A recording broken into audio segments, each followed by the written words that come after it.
And it looks like we are live. So, hello everybody out there in viewerland.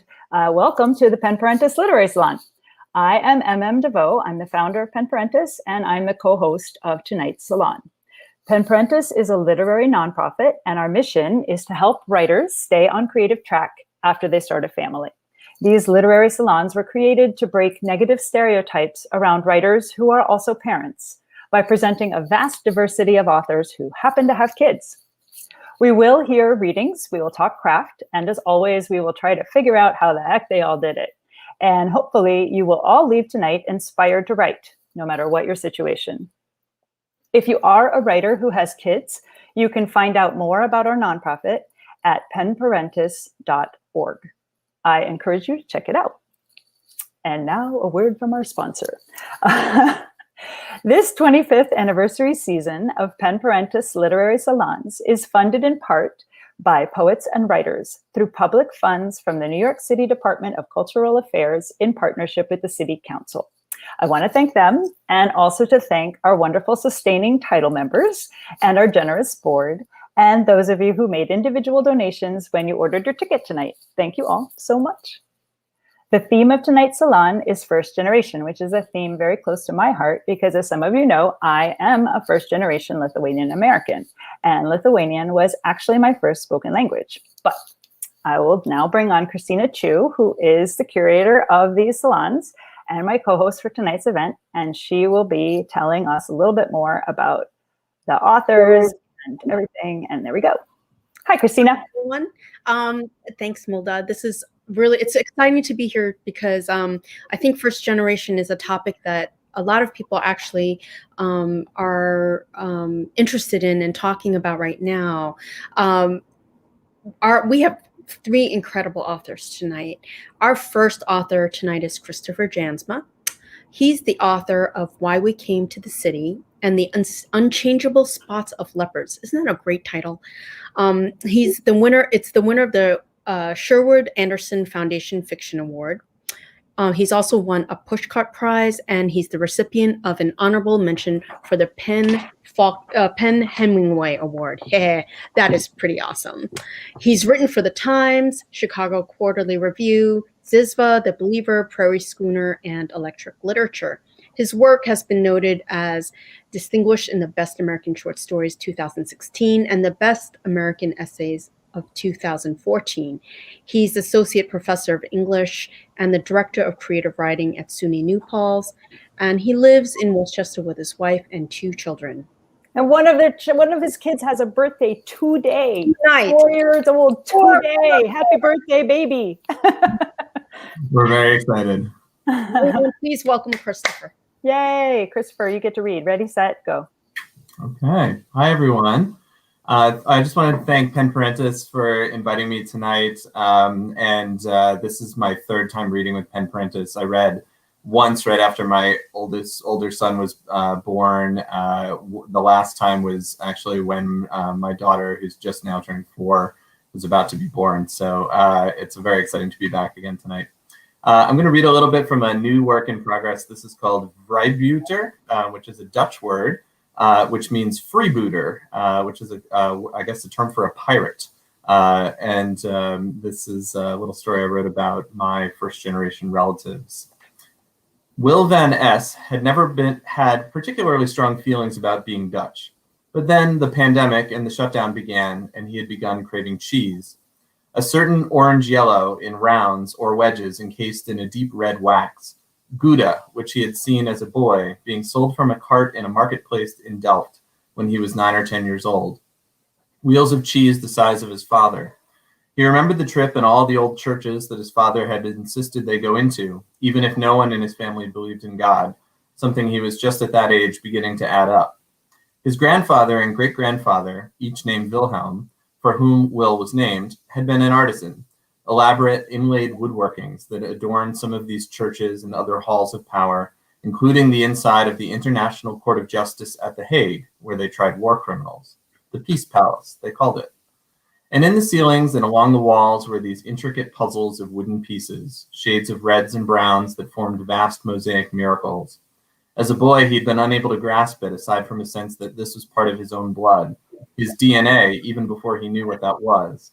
This is who you are. You are made of this. Will's mother had been careful to keep the cheese on hand in case her mother-in-law came to visit, and the kitchen decorated with delft, the distinct white and blue ceramic tiles of windmills and tulips and wooden shoes. Will had always found this curious since his mother was not Dutch and had a strange relationship with his father's mother. Oma, they always called her, or at least since Will had been born. Will's mother, Carol, who his own children now called Marmee at her insistence, was some mixture of Welsh and English and Irish via Buffalo, a lineage of shearers and kingmen that got lost going back past a few generations. He had never had particularly strong feelings about that side of the family either, aside from the scant possibility that his children might have red hair like his mother's, but of course they hadn't. His own wife, Teru, was Japanese, or her parents both had been. And so now their twin daughters were half Japanese, 1/4 Dutch and 1/4 United Kingdom hodgepodge, but that was somewhat overshadowed.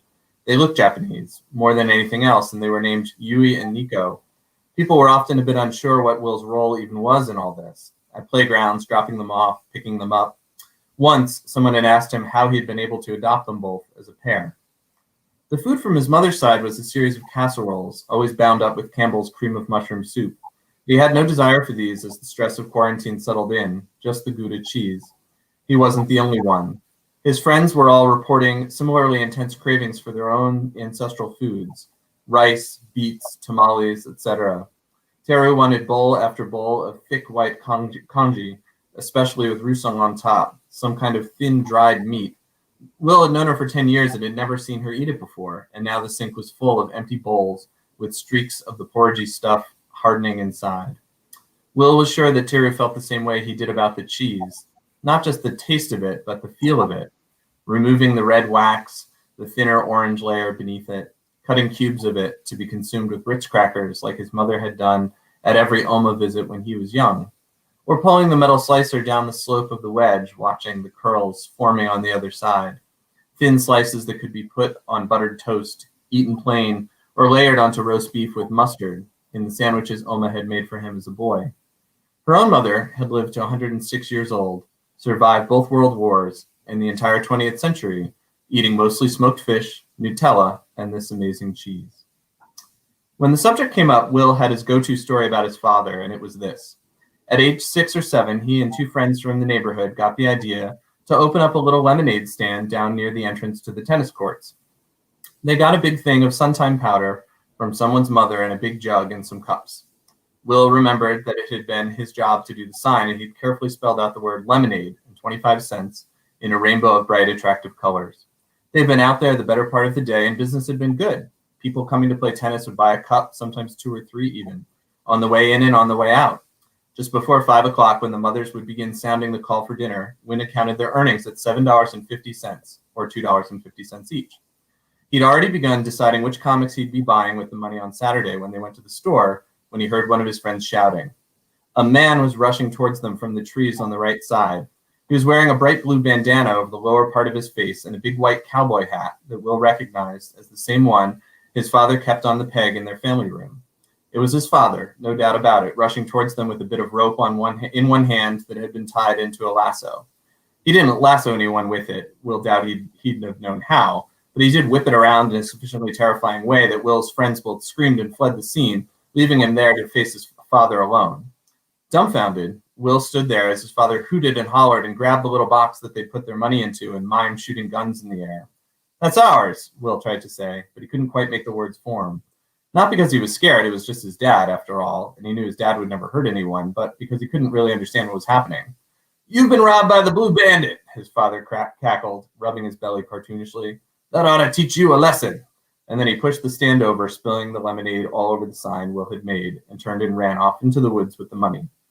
When Will's friends ventured back to the stand, they wanted to know what the hell was the matter with his dad. Will said he had no idea. He helped clean up the mess. The ruined sign went in the dumpster with the crushed cups and the box they'd used as a stand. And then the call came out for dinner, so he went home. Will found his father sitting at the dinner table like nothing had happened. The blue bandana was gone, the white cowboy hat back up on its peg. "We want our money back," Will said. "Wash your hands up," his father said. "We want our money back." "I don't have your money," his father shrugged. "What money?" "What money, sweetie?" his mother had asked. My friends and I set up a lemonade stand. We worked hard all day. We made $7.50, and then Dad came and knocked it all over and took our money. Me? His father looked affronted. Me? Why would I do a thing like that? Come on, you did. You had a blue bandana and a hat, and you took it. His father looked over at the hat and then back at Will. Blue bandana? Blue bandana? Wait, are you telling me that you were robbed by the Blue Bandit? Stop it, Will yelled. I heard he'd been spotted around these parts, my father shouted. You and your friends should really have brought some protection. The look on his mother's face, trying to hide her amusement, even knowing how upset her son was. If this was a lesson in toughness, Will thought, then fine, he could be tough. Cut it out. Give us our money back. This Blue Bandit is one mean piece of work, my father whistled. It sounds like maybe he did you a favor, teaching you to watch your back. It was you, Will said. His father just shook his head and looked baffled. His mother silently chewed the meatloaf she prepared for everyone and did nothing. Toughness, maybe, was not the goal. Will had begged, cried, and finally thrown a fit, but nothing ever got his father to return the money or admit that he'd been the Blue Bandit. Later, Will searched everywhere for the bandana as if that would prove it once and for all, but it had not turned up. The other boys didn't speak to Will for the rest of the summer, and there was no lemonade stand ever again after that. Thank you, everybody. Yay! That was great fun. I wanted to just go around and make sure that everybody gets introduced so that we know just by name. Tina Chang is a Brooklyn poet, laureate, poet, person, human of great consequence. Esther Amini is a memoirist of great consequence. Her memoir is coming out very shortly. And Chris Jansma, you heard his extraordinary bio. You're going to get to hear the other two extraordinary bios shortly. But so the theme is first generation. And Chris, you read about your family that is first generation, but you are not. Is that correct? No, my father was born in Chicago. His parents were both Dutch, and they came over after World War II. I think, about 10 years after the end of World War II, so sometime in the 50s. So I guess my father then is the first sort of, American in the family. And my grandmother Oma is still with us. In fact, she called while I was reading. So I think her ears were burning. That's excellent. So, Christina, you're muted. You need to unmute yourself. And what were you going to say then? So what I was saying was what's really interesting about this topic is that it always comes up. This is who you are, and I noticed that you talk so much about food and how food identifies who you are, and that was really interesting, especially since you brought up the you have two Japanese nephews, right? It just in the story that part, I took some of my family story and sort of merged it with a friend of mine. The two of us we've been talking a lot recently about this sort of weird thing that's happened in the pandemic to both of us, where we've been weirdly craving these foods that are kind of linked to our heritage in different ways. So I just needed something to kind of counterpoint the cheese too. It's so wonderful that you're actually talking about the pandemic and dealing with the pandemic in your work. That's so wonderful. Yeah, it was fun to have an excuse to write about it. I've been looking for sort of a good way into it. Tina, your last poem that I saw on the subway wall was about food as well. It was, do you want to talk about how that happened and how you got that poem on the subway? It was very impressive. Poetry in motion. You're muted though. You have to unmute. Hi, everyone. Well, thank you for asking. That is a poem I was very surprised that they chose, because I think it might have been a poem that I wrote when I was in my early 20s or something, when I wasn't a parent. I probably wrote that sometime right before graduate school, when I was entering into graduate school. So I was very surprised that they just found it, I think probably in my first book, and decided to publish it. And I wrote that actually when I was living in Taiwan. I had traveled to Taiwan to try to improve my Chinese, to search for my father's spirit, because my father had died when I was very, very young. And so I thought if I traveled to Taiwan, I might find out something about him that I didn't know before. So I wrote that poem when I was there. And just from sort of taking down notes and jotting it down, and then suddenly out of the blue, over 30 years after writing it, the Poetry Society of America suddenly contacted me and said, oh, we were thinking we'd like to really put it on, in the transit system somewhere. And then my children, fast forward many years later, my children were able to ride the subway and we were able to talk about it and talk about the meanings that it had. And it was very beautiful because I also found that lots of people wrote to me as a result of that being on the train. Nice. Not just your children, but many, many children. Yes. Actually, a grandmother wrote to me about having a connection to her grandson and that they weren't really getting along before that, but they somehow read the poem and she understood that he loved poetry and they found a connection to each other and started talking about the poem. So she just wanted to write to me to thank me for that moment that they had together. So that's the beauty of poetry, what it can spark. It's so neat. Food really is such a connection. Esther, you are first generation, yeah? I am first generation. My parents came from Iran and they arrived here in the United States in 1947. So it was right after World War II, and a few years later I was born in New York. Yeah. So I think we can hear from Esther's memoir. What do you think? Let's hear from you, Esther. Producer, let's all listen in on her amazing bio. Go. Yeah, it is amazing, and I'm just going to highlight the best parts. Uh-huh.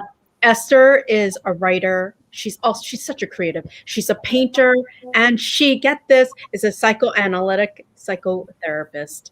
Her stories have appeared in Elle, Lilith, Tablet, The Jewish Week, and Barnard Magazine, and others. She was named one of Aspen Ward's 2 best emerging memoirists and awarded its Emerging Writer Fellowship in 2016 based on her memoir, Concealed. So let us hear Esther read from her novel. Wait, no, I'm still... You can keep talking. Go ahead, Christina. We can hear you. Her Kirkus Reviews named Concealed one of the best 2020 indie books, and Chai Flix, the Jewish Netflix, is presently streaming an excerpt from Concealed called Amrika. Yes, Esther? Thank you, Esther. It's Amrika. Amrika, thank you. Congratulations on that 2020. That's impressive to be one of the best books. Good job. Thank you. Very happy for you. Okay, so do you want me to read at this point? Yes, please read. Okay, I'm going to read a few paragraphs from a chapter called About Face. One Saturday afternoon, offering chai to my father, my brothers, our Shabbat guests, I approached a group of men seated in the upper half of our living room, interrupting a heated discussion on the shifting price of Persian rugs. Reaching for tongs, they helped themselves to 3, sometimes 4 lumps of sugar. Then, with a cube clamped between their front teeth, they slowly sipped their steaming hot chai before resuming their conversation. Persian men didn't spend Saturday afternoons discussing sports, travel, the latest Hollywood films, nor was the advancement of women ever touched upon. Instead, they agonized over the loose morals and lack of ethics rampant in American business, politics, the stunning disregard for avru. There isn't an equivalent Anglo-Saxon word that could accurately convey avru's weight and power, a tenet of daily Persian life. To Persians, it means honor, standing, reputation, status, all rolled in one. Accumulating and maintaining avru is centrally important. If your great-grandfather, grandfather, and father lived honest and ethical lives of integrity, wisdom, and proper social conduct, then when you're born, you inherit their honor. Avru, a respected face, becomes your social currency, wealth, even a credit line, unless lost through missteps. In Iran, ill conduct didn't just damage one's own social status, it had lasting multi-generational effects, tainting the reputation and prospects of future descendants. If parents lost face, they couldn't marry off daughters or find suitable wives for their sons. Abru, both inherited and earned, came with built-in incentives to live up to what was passed down and accumulate more for future generations. Obligations to ancestors and descendants were values my long-haired, bell-bottom generation rejected. But even though I told myself the traditions of Abru and Khajalat, which means shame, were ancient and obsolete, they took root deep inside my nagging conscience. When I stormed out of the house in indigo denim a la Joan Baez, I heard voices judging me as Abru, without honor. I couldn't go to a rock concert without looking over my shoulder and feeling indecent. I couldn't stroll through Central Park's chic window with its sunbathers and hippies without feeling I was humiliating my father, sullying his Abru. Freedom and guilt melded together. Deep, deep down, I felt I was the delinquent daughter destroying thousands of years of accrued Abru. Under layers of reasoning, I felt I was wrong and he was right.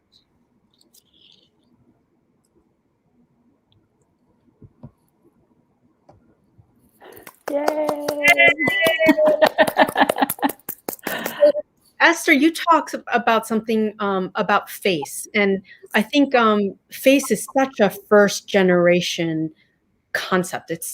And it gets kind of like passed down, right? This idea of face and needing, or maybe it's just not so much of an American ideal as it is in other countries. And then I know I grew up with this idea of face, like you have no face. If my parents said that to me, that was like bad. I mean, I would walk away feeling horrible. Can you talk a little bit about that? Like how, But are you saying in your case it had a multi-generational feeling as well? Like if you did something that was considered delinquent by your parents' culture, did you feel it would have an impact on the next generation? Oh, yes, because people would know. Right. Yeah, that never went away. I mean, it's exactly the way you described it, and it's the same like things that your grandfather did, right? Like he was an honorable man. They all talked about him, right? Tina, did you ever have like things like this in your family? Sorry, one second. Yes, can you hear me? Yes, I think that's why I wrote the most recent collection, is when I made the decision to have a mixed race family. That was pretty much the conversation that was on the table.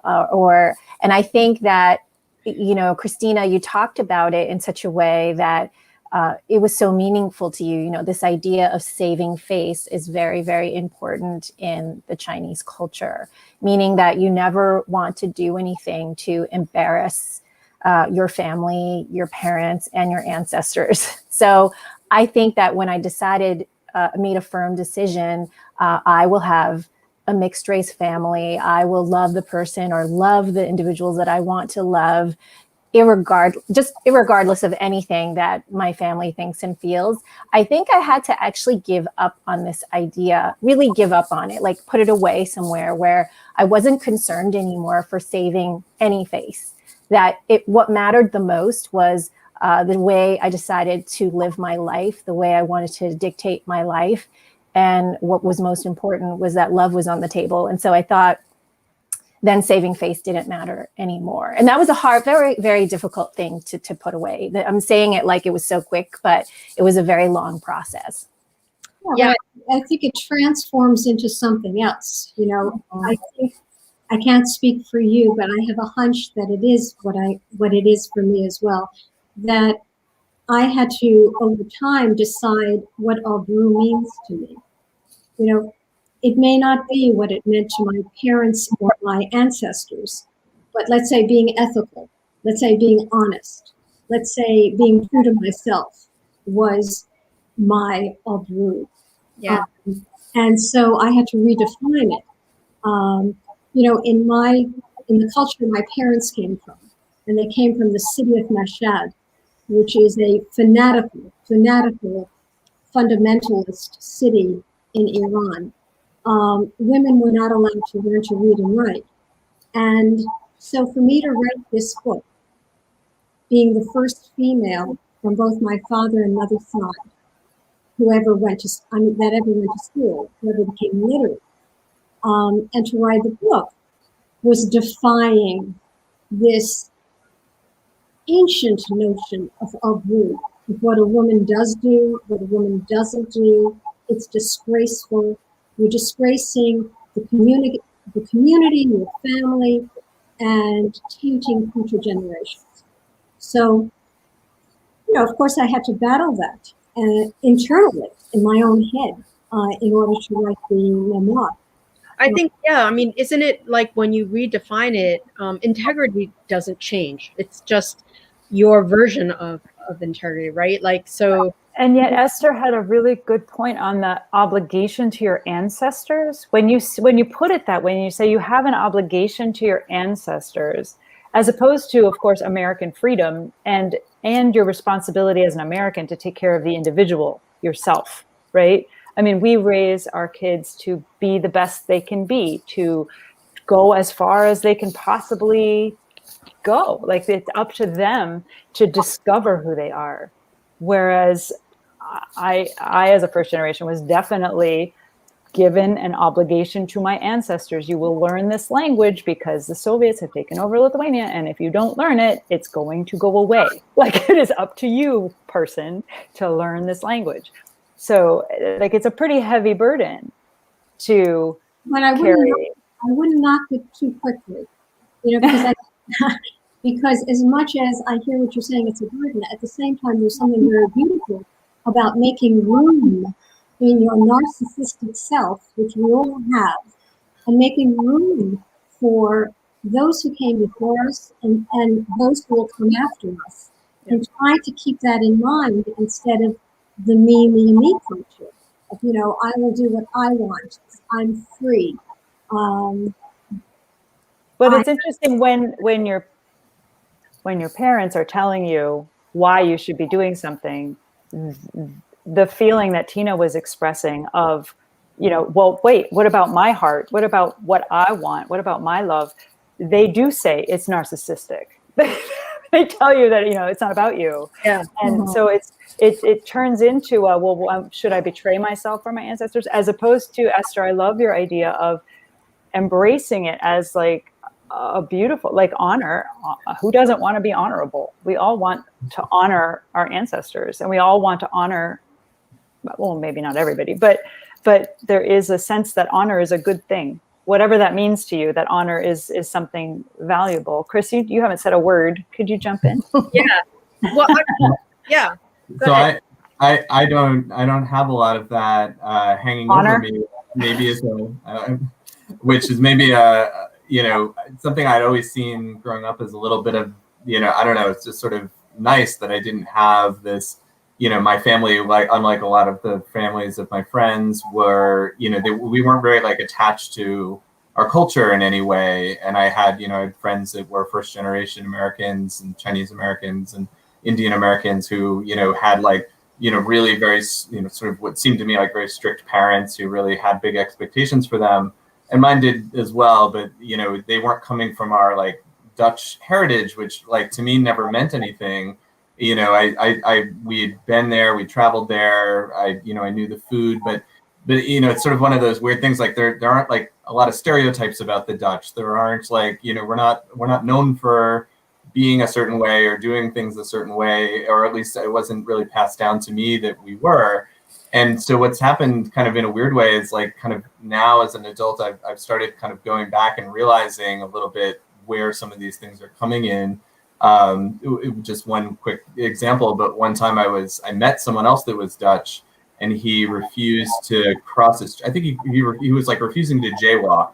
And he said, oh, you get it, you're Dutch, like me, like, you have to follow all the rules. And I was like, whoa, is that part of it? Because I am that way, and my dad is that way, but I thought that was just part of his personality. I didn't know it had anything to do, like, I didn't know that was a part of our Dutch heritage. So anyway, part of where the story that I was reading came from is early in the pandemic. I started weekly phone calls with my grandmother to kind of check in and make sure she was doing okay, because she lives alone down in New Jersey, and I'm kind of the closest person to her. And so anyway, through a lot of these phone calls, I've been trying to kind of get more and more of this out a little bit. I'm sort of having to hunt for it rather than knowing where it's coming from. Yeah, I think it's complicated, but it's interesting that things get passed down and you don't even realize. Right, exactly. And I'm in the process of passing them down to my own children, but I don't know where they're coming from. Yeah. So interesting. So this actually came up with Esther, and I was going to ask you about this also. When my first book came out, my parents said, "You have no face." They were not happy. Esther, did your parents have take issue with your work? Any of you guys? Well, my book came out in April, and my mother died 20 years ago. And my father died 24 years ago. So there's a lot of distance, which I needed in order to really wrap myself around the story and really understand it through their eyes. So no, I didn't experience that. And what I did discover was a lot of the Persian Jews from the city of Mashhad live in Great Neck. There's a very tight community. And I did receive a lot of emails and phone calls from people I know and from people I don't know, thanking me for the book, which was a surprise. I mean, I didn't know how people would react. Basically saying, you put our story down,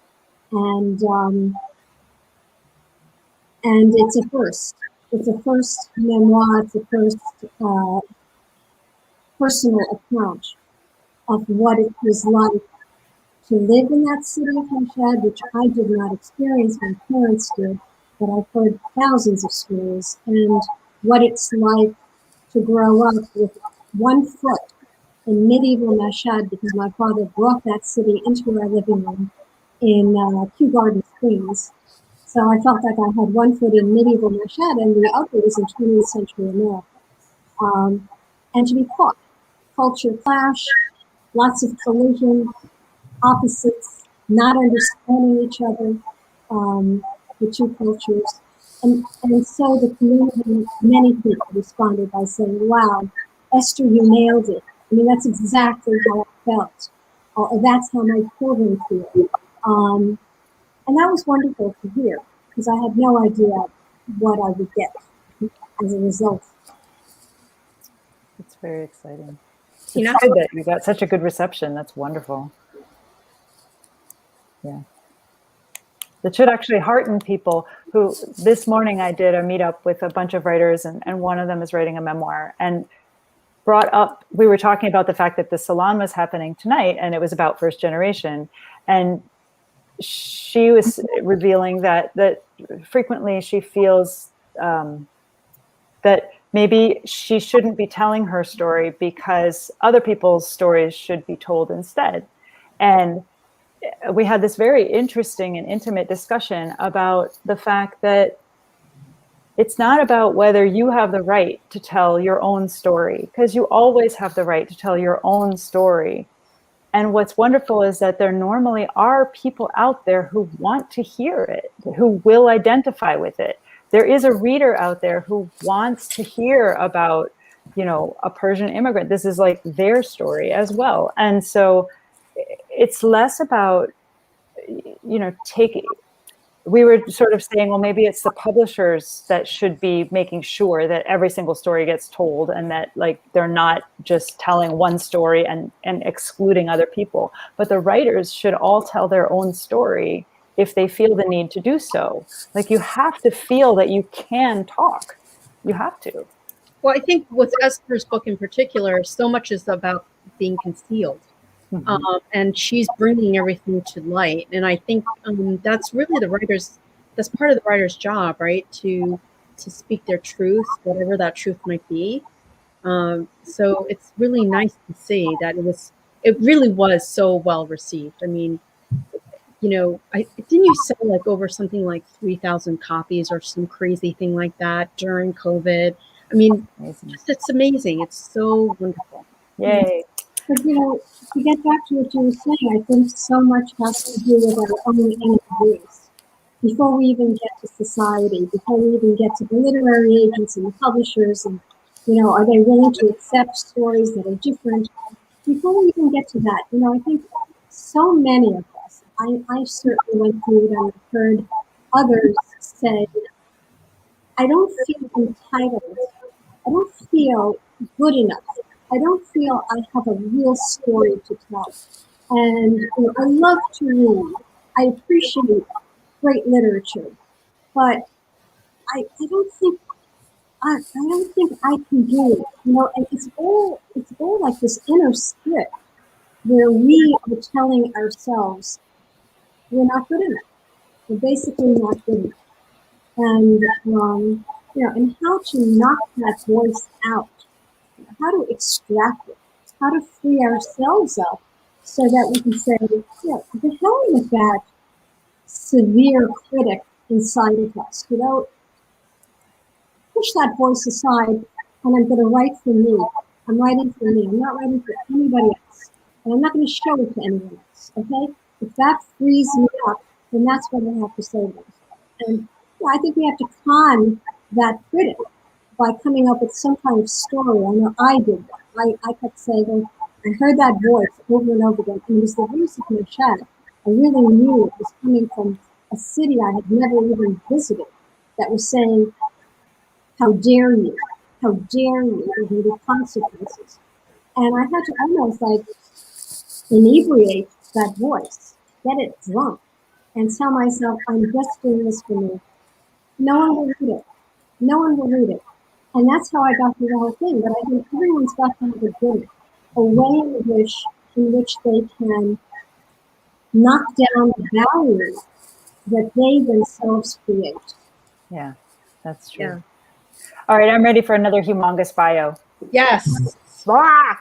Our final reader tonight is Tina Chang, and I'm absolutely amazed that this is the first time I'm actually meeting her. You are meeting her. Everybody's meeting her. There she is. So I know you were around at the beginning of the Asian American Writers Workshop, and I was one of the founding members. So it's like shocking to me that I'm meeting you now, finally. I'm really, really happy about this. Tina Chang is the Brooklyn Poet Laureate. Yay!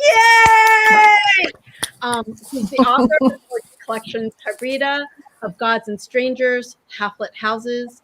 She's also the co-editor of the Norton Anthology Language of a New Century, Contemporary Poetry from the Middle East, Asia, and Beyond.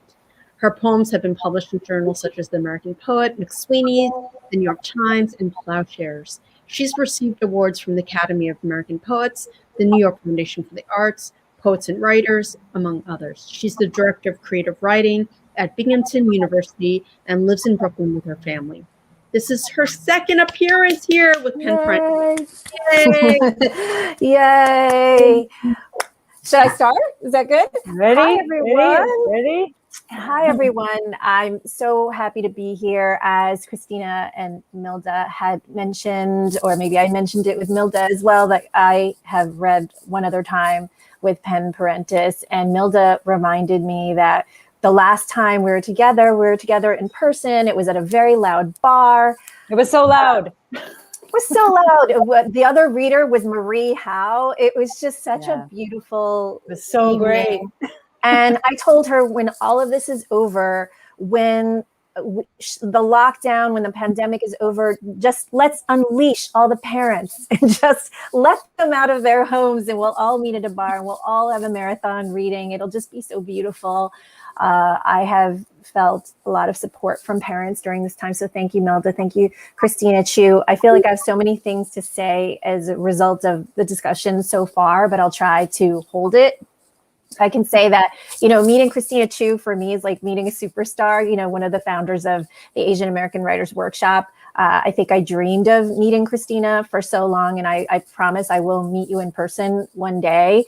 I felt I had an opportunity to meet all the other founders and actually be very, very good friends with people like Curtis Chin over the years. And then I think, it was just the elusive Christina Chiu. So I'm so grateful to be in her presence. Melda, all of the readers tonight, thank you so much. I wanted to say that I was very appreciative, Esther, for your thoughts. I was thinking a lot about what you were saying about how feelings, this idea of the feelings, the difficult feelings that we have with ancestry, with the family that we come from, it transforms. So I was thinking about that word transformation. It really impacted me when you said that. I'm going to read a piece that has a very close association with a lot of the things that we've already been talking about. I guess I sort of loosely interpreted first generation, but the piece that I'll be reading does have a lot to do with that. It has to do with the traveling of bodies and families to be able to arrive here in America, and then what happens. I'm going to be reading from my collection called Hybrida. And it talks about, it's really the story of my mixed race son. He's half Haitian American. His father's from Haiti, first generation Haitian American.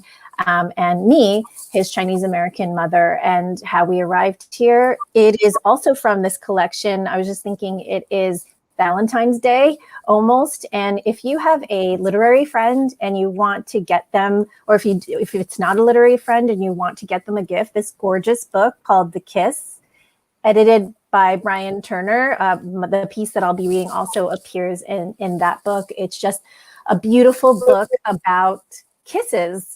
So if you think about it, there's so many different kinds of kisses. There's the first kiss, there's the makeup kiss, there is the obligatory kiss, there's a movie kiss. And I didn't even know really if I could write about this subject, because I actually found the idea of thinking about a kiss to be a little bit overwhelming for me. But then I read Brian Turner's piece. He wrote a piece in which he was talking about a last kiss, the kiss that he gave his wife for the very last time he saw her. She died of cancer. And I just thought, I don't think I can do that. I don't think I can write with such intensity and originality. But he kept coming back to me. So I thought, okay, I need to take this challenge. So I wrote something called The Revolutionary Kiss. I never created man before, so I invented my son first as a dream body. In order to create the dream body, I must first believe in the force of opposites, a terrible tension of what has existed and the struggle yet to come. And it is true that I had a notion of him for many years. For generations, my imagination traveled in search of him. It seems unlikely that a kiss would have its roots in the Haitian Revolution, but it does. Over a century ago, an uprising of hundreds of thousands of slaves freed themselves from chain and rope, from whip and guillotine, from bondage to the struggle of blood. They fought for 13 years in a revolution to stand on the shores of their own land, newly named Haiti, as free people. And they kissed the ground, however damp, with the blood of their mothers, fathers, brothers, and sons. Slaves, newly liberated, whispered my son's name. His body envisioned there, beneath the rust of shackles, beside shards of slave owners' homes, rising with the smoke of burned plantations, past the pinnacle of scoured light, past the canopy of trees dripping with the uprising of future leaves, my son begins his journey to me. Once there was a chain of kisses as my mother said goodbye to her brothers and sisters lined in a row as she left Taiwan for America. A shock of lace around her neck as she waved to a country of ghosts. My mother's history was equally as complex. She left China in 1949 when communists led by Chairman Mao took over mainland China. My mother crowded into a boat that would take her to the coast of Taiwan, known as the Beautiful Island. Sorry.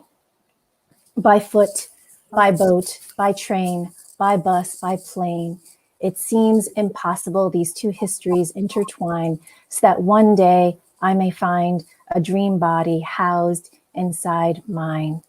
All along, I wring my hands and worry. Will I know how to mother him? What language will I speak? What will my mother utter once she discovers the detour of my ancestry? When I woke, the doctor's voice was muffled and thick. My mind moved in syncopated pulses, and I pushed until all the energy drained and my body cracked open. Liquid gold rushed away finally, and now he arrived, a purpled creature, violet and squirming, face crushed into an emperor's expression. Born from the urgency of immigrants, how futile all of my years of worrying. I should have known my boy would row his small boat to me, regardless of the sky above that shook down its lightning. And even if the ground was bruised and famished of fruit and even freedom, he would continue on as if a force were lulling him to bedrock. Right here, between his eyebrows, there is a swell of light, a country where I belong, no longer a stranger to my own skin, my mouth to his temple. I hear a siren wail from afar. Tanks roll through the tail, squeaking, turning its heavy wheels. When I kiss him, history's weapons fall from my pockets, shields cast beneath atelier trees. I will now end my days of resistance, my lips searching the entirety of his dream face made mortal, my lost shadows now migrating in unison. Thank you. Nice. For listening. Yay! Thank Sorry, you. I brought you guys on. I was like, Oh, what? it's okay.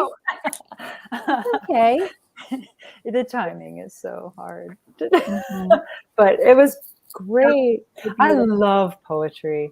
Like it reminds you of what language can do, you know?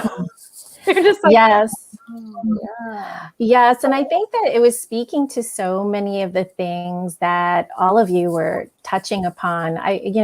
Esther brought up such an interesting word, honor. And I think Milda had spoken about it again, this idea of even struggle being an honor, like to even have struggled with the idea. Because then I heard Chris talking, and this idea sort of like to look for that struggle, to look for, when I had children, I actually had to search for, well, what are the things that I really want to pass down to my children? And then I sort of had to look back, even this idea of saving face, which could, be, I don't know, it could come in many different shapes and forms. But I somehow also associated this idea of saving face with shame. And shame to me was always a very, shame, the idea of shame is a very negative association for me. So, in thinking about Esther's word transformation, I actually wrote a story before this book came out where actually there was almost like a dream-like physical struggle between myself and my ancestors. Like I had to find a way to be able to allow that feeling to change, where I was struggling so much with what I thought that they thought of me, in order to be able to even put these feelings down in a book. This idea of like, accept me. And then what if the answer comes back from ancestors, I don't accept you, or I don't accept your choices. There's also a transformation there. Like, who transforms? My ancestors can't transform because they're gone. They're no longer here. So then that means and I almost feel like asking the question to Esther, like, I feel like then the transformation must be within me. It must be within the first generation, right? Here. Yes. Like, how do I come to terms with that? And that's a lot of what I come to terms with in the book too, is then the change must then be within me to either accept or reject. Maybe those aren't the only two choices of something that I think that my ancestors think and feel. Well, I think, go ahead, Christina. oh, sorry. I thought there was an echo for a moment. I was like, oh no. Helen Schulman once said something very interesting to me. I think this was right after my parents were not so psyched about my book. She said, well, you have to write like people are dead.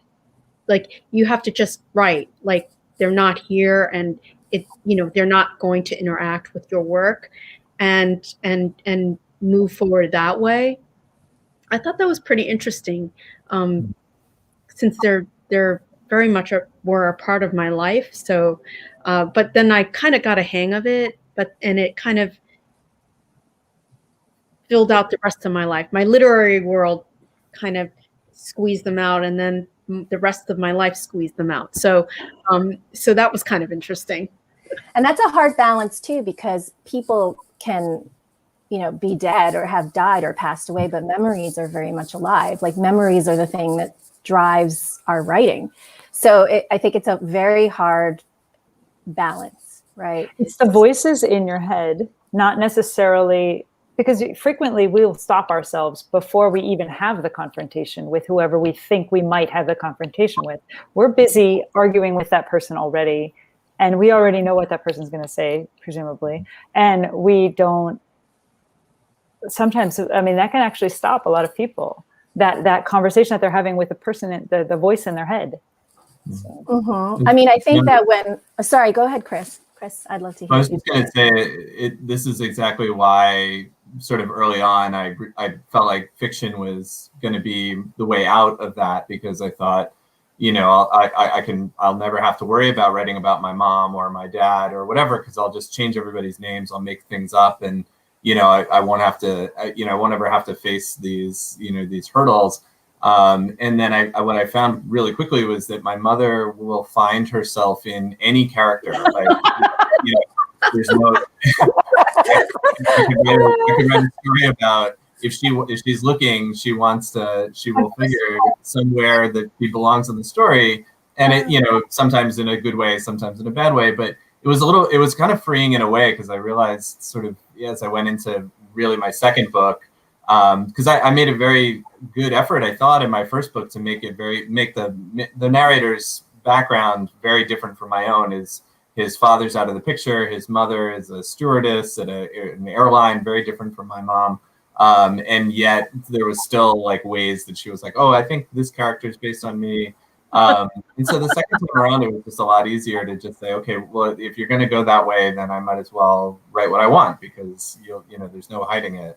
There's no escaping it. So I don't know. And you bring up such an interesting point, actually. Esther, your children are old enough to read your work, like as adults. Like you have adult children. They have their own children. But I'm really curious as to whether that, because you wrote a memoir when you had kids old enough that they could read the memoir. Like, many people that read at Pen Parentis wrote their memoirs and their children were like, 2, and they talk about like, yeah, I was kind of worried that maybe someday she'll grow up and read it, but you published your memoir and your kids are well and good enough to be reading. So have they responded? Did it affect you while you were writing it? Did you think like, oh my goodness, my adult children are going to read this and what are they going to think of me, or anything like that?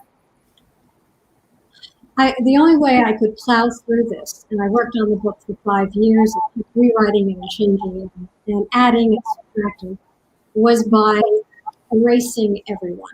I needed to forget that there was anyone but me. And I had to just like go back to my memories. I disclosed a lot. I made myself incredibly transparent. And I did not want, if I allowed anyone's thoughts, feelings, opinions to enter, it would have stopped me in my tracks. There's no way I could have continued. So I really felt I had to shut them all out. But what happened was I wrote it as truthfully as I could, and I have a son who is 38, and I have a daughter who's 32, and they both read the book after I wouldn't let them read it until it was published, and I gave them a hard copy when it came out, each of them. They devoured the book in one day, each of them, and they were euphoric. They were euphoric. I mean, they loved it, which was wonderful for me to see. But I don't think we can allow a community of voices to enter our thought processes because it's going to censor us. And Kristopher, I wanted to get back to something you said. You were talking about how you were writing fiction in order to not have to write about those who could find themselves in your book. Right. The reality is your mother was in every character. Right. She probably knew more than I did. She found herself there because, even when we write nonfiction, I mean, what is this? We're drawing from our experiences, we're drawing from ourselves. I think nonfiction is autobiographical, and it's all about the people we've grown up with, lived with, experienced, observed, and ourselves. It's really very personal, but it's concealed.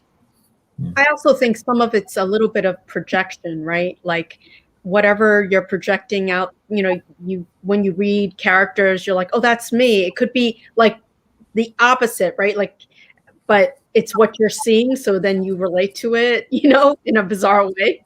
Yes. It's nice that your mom reads your stuff. Milda, your mom read all of your work, so that is pretty It's true. In fact, she told me today she was really mad because my novel's not out yet. I'm like, I can't do anything about that. Like, the novel's done. I just need somebody. I think for better or for worse, our mothers read our writing. I mean, that's why they gave birth to us to, take in or to understand everything that we're creating, right? So, yeah, for better or for worse. Yeah, I mean, because I think that sometimes with the writing, when my writing goes out into the world, especially being a poet, my mother either does not understand it, or there's an admission I don't understand it, or there's an argument against it, and it's really interesting because then it comes down to interpretation and truth. What is truth here? I mean, these are kind of age-old questions of like nonfiction. What is truth? Who's truth, right? And I think also, that question, Milda, that you asked about, close family members interpreting the work, or have they read the work? It's really interesting because I get that I get that really interesting question each place that I read my work. Has your mother read the book? Has your son read the book? And it's interesting because maybe that goes back to what Christina was saying. Is like, writing as if everybody is not, it's either dead or just not in the room. Like I don't even think I ever really considered them, not their feelings, but just that I never considered them at all when I was writing the book. They couldn't be. I mean, going back to what Esther was saying too, you really have to write as if nobody is there, because otherwise I think the imagination would be really shackled in a way. I think to the point of just not being able to move forward. I think that's why commissioned pieces are so hard, because you have an audience in mind. And I don't even know if I had an audience in mind, because it goes back to what we were all discussing before. I didn't even really know who was going to be the reader for my book. I just thought, who is going to read this? And every once in a while, I think that stopped me a little bit in my tracks, where I had like a few days of like, who is going to actually read this story? And then working through it. I mean, I think that's the work of the writers, working through that feeling. I just had a half-baked idea, so forgive me if it's still half-baked. But Tina, while you were talking, I suddenly thought, oh my gosh, it's like parent, like when you're writing, it's clear you're writing, and then you're going to have this product, and then people are going to see it. And when you're parenting, you're passing down some kind of value, or some kind of, do you teach your child manners or do you not? Like, there's all the same choices of what are you putting into this little human that you hope that people will see. Now, people may or may not see it, and the thing may or may not have it. Just like your book may or may not be like it, especially in poetry, like other people are going to read it and they're going to feel whatever they're feeling about it and in it and interpret it their own way. And I don't know, I just suddenly had this like, oh, isn't that like all those voices and all that stuff that we're putting in to our creations that last in the world. I don't know. It was very weird. I want to ask a really weird question. I was just like, never mind my half-baked ideas. But I want to ask a really weird question. And that is, Chris and Tina, how has your writing life changed since the last time you were with us? Because it has been a while for each of you, and your families have evolved. And I'm curious how your writing has evolved. I'm happy to start. Yeah, we went from a small family, just my son, in a small apartment in Brooklyn, to now we're we've got my daughter who's 4, and we're in a house in Westchester, which I felt like very pulled away from all the stuff that used to inspire me so much living in New York City. I lived in New York City for almost 15 years. So it's been interesting. Like through my work, I've found myself trying to figure out how to write about this place a little bit in a different way. Writing, because I don't feel like I understand it as well as I used to when I lived in the city. I felt like I kind of had been there long enough to know how and why things work, and here it's still kind of a mystery. And then really just the other, I would say, finding the balance between the parenting and the writing has been a lot more challenging. Especially I would say this past year. I'm sure every writer, every parent is dealing with this, but this year's been crazy for parents. Yeah, I've been very lucky. My kids have been able to be in school, much more often than a lot of other people's. But even just in the last few weeks, we've got snow days. Someone's second grade classmate has got a positive test, and so they're quarantined. And so it's just been, I've been almost weirdly back to where I was before when I was writing my first book, and I was working like 5 different adjunct jobs, and I was just like scattered and all over the place all the time. And I just had to teach myself to like write whenever and wherever. This morning I was editing pages in the bathroom, like pretending to take a shower, because it was the only chance I was going to get all day to do it. It's all to say that all the schools were closed from the snow, and so it's like kind of in a weird way gone back around again. For a while there with my son, I was able to really plan things out and have work days and home days with him and things like that. Anyway.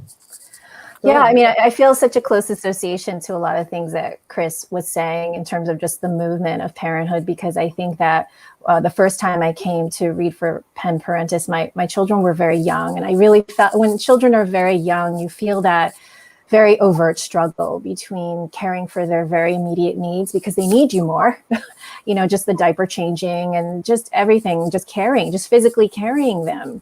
There were times back then where I would, my son would actually be laying in my arms and I'd try to do a little bit of writing on the side, just in a notebook.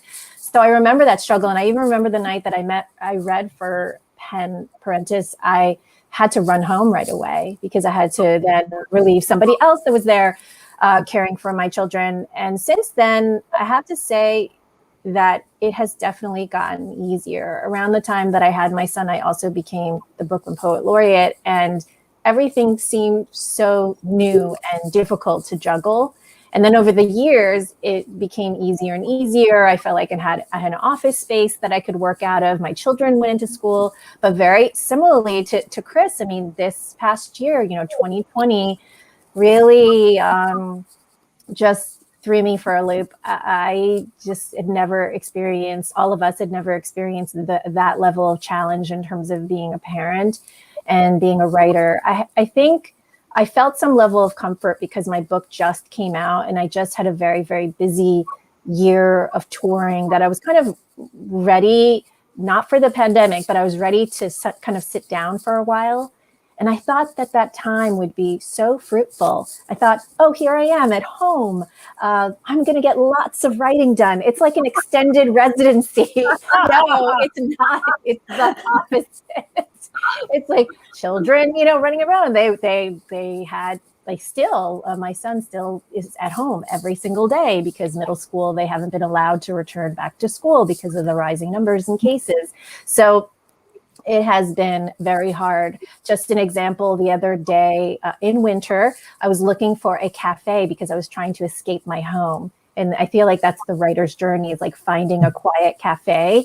It took me a whole hour and I still couldn't find a cafe that was either open to me or warm enough or made a good ham and egg sandwich. Like nothing happened. And I remember I came home after that hour, my husband asking me, did you get a lot of work done? I hope it was really productive. I'm like, got nothing my done. feet are wet and I'm freezing, and my hands don't work. I'm freezing, I'm frustrated. And it kind of was just a picture of what the year felt like. I was just cold and wet and just frustrated. And, I think that each of us have really, as parents, really risen to the occasion because we have to. When we have children, there is no other choice. If given the choice, or maybe sometimes it's not a choice, between taking care of our children and taking care of our art and our writing and our creativity, sadly, we have to take care of the children first. So it really has been about, most recently, me carving out moments, honestly, between the hours of 11 p.m. and like 2 a.m. Mm-hmm. That's the only time where I am uninterrupted. There's no threat of a young child busting through the door and asking for my help or having a fight with his sister. These are the realities of being a parent of relatively young children. And to know, I was just so grateful thinking about Pen Parentis today, thinking like, I'm so glad this organization exists, because there would be very few spaces where we would be able to just say this openly. As writers, it's frustrating. It's beautiful. I've never spent so much time, for good and for bad, with my children ever. When they're babies. I mean, I don't know. I probably harp on this too much, but I always say, like, it's not an either or. Like, when you're a parent, you're just a parent 24/7. You can't measure a career against parenthood, because you don't stop being a parent, whether you're at work or at home, or if you're working now. And the pandemic is when people are starting to recognize the fact that, like, these people are just parents all the time. Like, you can't stop. Even if you, like, I don't know, move to Hawaii and never see your children again, you're still their mom. You're just, you're John Irving's mom. You're like, you're the one that ran away. But literally, like, it's not a career. Like, parenthood isn't like a career where you can give it up and go try something else. Like, even if you give it up, you're still a parent. Like, that's it. So I like to redefine it as a life event that happens to you that is not balanced against your career as a writer, but it's just something that takes a lot of your resources of time, energy, and money, and brain space. And, like, do you have the creative space in your head to be able to write? But that is, like, if you have 5 careers, you're still gonna have to figure out, where does my writing fit in all my careers, because that's actually something that you do figure out. But against parenting, like, you're the parent. Like, there it is. You have a kid. Done. All I can say is I can't wait time like Esther and just have grandkids. Like, that would be really fun. That would be really fun. Yeah, I wanted to take it back to what Tina was saying, because I was wondering, as you were describing, I totally remember those years of feeling I don't have enough time. I need, I was very involved raising the children, hands-on, totally involved. And that feeling of there's not enough for me, and I need time for me, and I can't find that time. And in your case, let's say from 11 to 2 a.m., which is difficult because it's eating into your sleep time, but you want it, and so you take that time. Do you think, because of the constriction, because you're pining for it so much, because it's so precious when you finally get those few hours. Do you think you write even better? Better is really relative. I mean, I don't know. I don't know if it's, I think that when you're speaking about this idea of pining for time, I think as a writer, I was always pining for time, even before my children. There were just other things that were asking for my time. Like back then, it was very similar to Chris. I had, 5 or 6 different jobs. So that was taking up my time. And so I was always trying to reserve space for my own creativity. And then I would say, I can't tell if it's better, but I could say that the emotions that I had after I had children are so much more intense. Everything is intensified. So I could say that I'm writing with more urgency and more intensity now. I don't know if it's any good, because oftentimes I will have to write a great deal and then look at the mass of it as a big sort of large chunk of something on my desk. And then maybe even after a few years, be able to step away from it, to be able to allow some sort of self-criticism to be able to come in that makes sense so that I could make it into a project. So I'm at a very exciting point where I'm just at the beginning, because I finished Hybrida not too long ago and then was on the road for that I feel like I'm just at the beginnings of a new project. It's both frustrating and really exciting at the same time. Frustrating because I do wish, and I'm so aware, Esther, like I think to myself, the hours that I'm up between 11 and 2 a.m., those are like my health hours where I'm really supposed to be banking sleep and reserving so I could get up in the morning and be a more patient mother. So I give up my patience a little bit in the morning, and I'm a little bit groggier in the morning, but I was able to reserve that bit of space for myself. And, I value that time so much. It's just perfect. It's perfectly quiet. And I value just listening to my footsteps on the wood floor, just walk across the room to my desk or the couch to be able to do something. I cherish it so much because I get so little of that quiet and time and space. So I want to be respectful of everybody's time, particularly the viewers who are watching, and all of you guys for giving up your time to come and talk with us today. I do want to tell the viewers, whether you're watching it now or whether you're joining us on a replay, that we are definitely here next month on Tuesday, March 9th. The theme is identity, and the readers will be Brian Van Dyke, Dylan Landis, and Angela Himsel. So we are super excited to have them, and we are so grateful to have these fantastic readers. Thank you, Kristopher Jansma and Esther Amini and Tina Chang. Thank you. It's always good to see you, Christina. And thank you to all of you wonderful viewers. And please come back next month. We really